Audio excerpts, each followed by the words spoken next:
রাত এখন প্রায় 2টার একটু কম।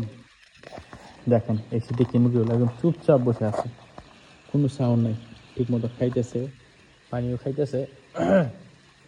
এখন আমার কাজ হলো এদেরকে ধরানো। যেমন আপনার রাখাল ছেলেরা মাঠে গরু চড়ায়, রাখাল ছেলেরা যেমন মাঠে গরু চড়ায়, তারপর হচ্ছে আপনার বকরি চড়াই।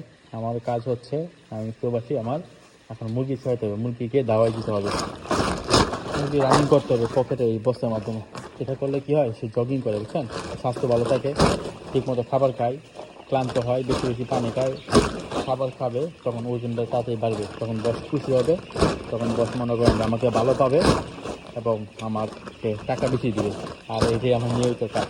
তো 2টা বাজে, এই যে শুরু করলাম, এই যে গরুর মতন এদেরকে দৌড়াইতেছি, বুঝছেন।